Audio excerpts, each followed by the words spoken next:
Welcome to part 3 of Deep Dive in the Asynchronous Programming series. This part is all about task. Task is the heart and soul of our asynchronous programming. So it's very important to understand this clearly before going further in the series. So what is a task? This is a C# implementation of promise from the promise pattern. In short, this is like a promise that the work will complete at a later point. This promise holds all the required details about the agreement and its outcome. Details like whether the promise is successful, what is the result of the promise, should anything be done after the promise is successful, and other details. Coming back to C#, here task object will hold all the details. We can use non-generic task if the operation doesn't return any value, and if the operation returns any value, then we can use generic task with the corresponding type of the return value as its generic type. It's important to understand all the data transfer in the asynchronous method must be going through its task object.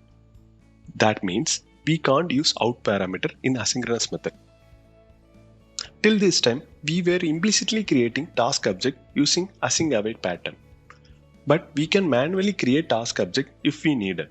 One of the common use case of manually creating the task object is to convert non-asynchronous method to asynchronous method. The minimum requirement to do this is that we must know when the corresponding operation gets started and got completed. Usually there will be a callback or completed event that will be fired when the corresponding operation got completed. Let's see a demo of this. Here is our demo console app. Let's consider getRandomNumber method as the old non-asynchronous method. We need to convert it to an asynchronous method. This method gets one parameter and the response will be returned in a callback after 8 seconds. This method also throws an exception if the argument is lesser than 0.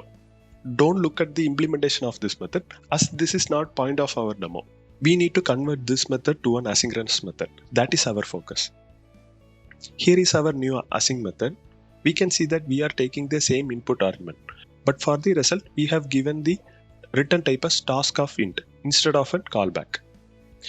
Note here that there is no async event since we are not going to await on anything. Whenever we need to manually create a task, first thing need to be done is to create an instance of task completion source.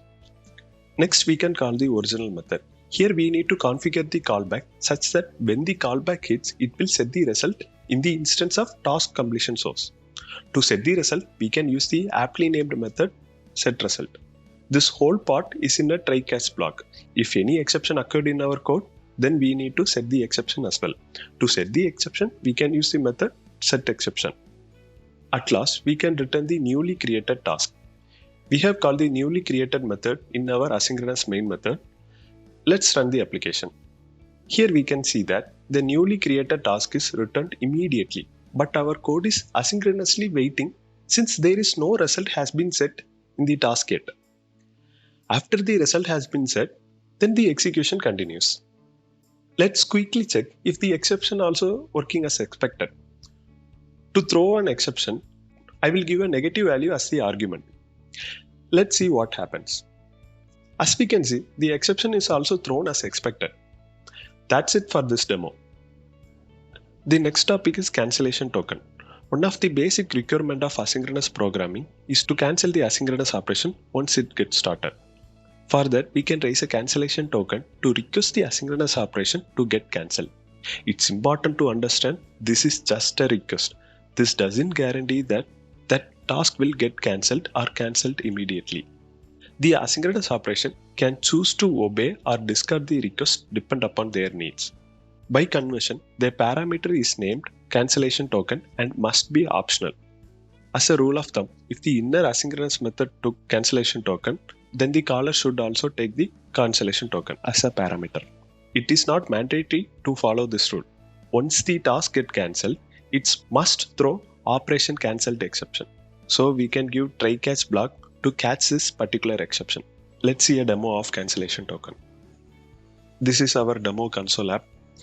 Here we are creating an instance of cancellation token, which will get cancelled after 1 second. For demo purpose, we can use cancellation token in the task.delay method. Without cancellation token, this method will wait for 3 seconds and prints a success console log. But now it will get cancelled in 1 second and throw operation cancelled exception. So we are catching that exception and writing a console log. We can run the application and see the result. Now we can see that our task is cancelled and the cancelled message is printed in the console. What if we set the cancellation token time to 5 seconds? This time our task is completed successfully. Okay, now we can see how to implement cancellation token in our own asynchronous method. Here is our asynchronous method. We have taken the cancellation token as an optional parameter. Before starting the work, it's good to check if the cancellation token has been already raised. Then we need to throw the exception immediately. To do that, we can just call throwIfCancellationRequested method. It will do all the work for us. Next, we can create task.run to run our compute intensive operation. In that task, we can pass our cancellation token. Many people think the cancellation token passed in task.run will cancel the task, but it's not true for most of the time.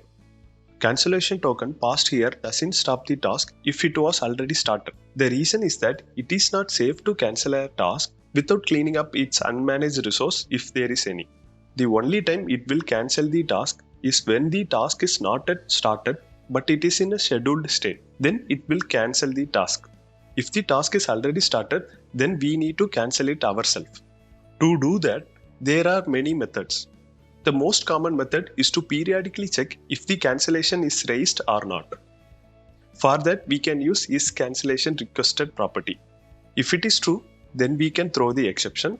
That's it. We have successfully implemented cancellation for our asynchronous operation. Let's test our code. We can see that our task is started but it got cancelled. That's it for this demo. On to our final topic of this video.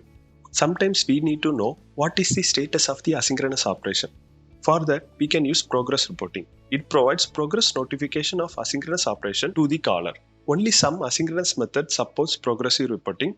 You can find it when you see iProgress interface as a parameter for the async method. iProgress takes a generic type and the type name should end with progress info. Now we can see a quick demo for this. Here is the async method that we have progress reporting. We can see that it takes a iProgress with a generic type. Let's create an instance of iProgress with that generic type. After that, we can register an event that will be called whenever there is a new progress report. In that event, we are just printing the progress. Let's run the application. We can see the status of our asynchronous method is printing. Let's see how we can implement progress report in our own asynchronous method. As an optional parameter, we should take iProgress interface with the generic type. This is the type of the result we will provide. So we have created a class for that. This class name should end with progress info as it is a naming convention. Here we are running our asynchronous operation. In that, I have written a code that periodically gives a progress report.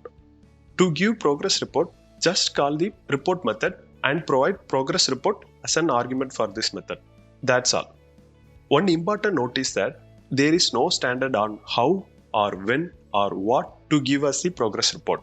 It's completely up to the developer of the async method. That's it for this video.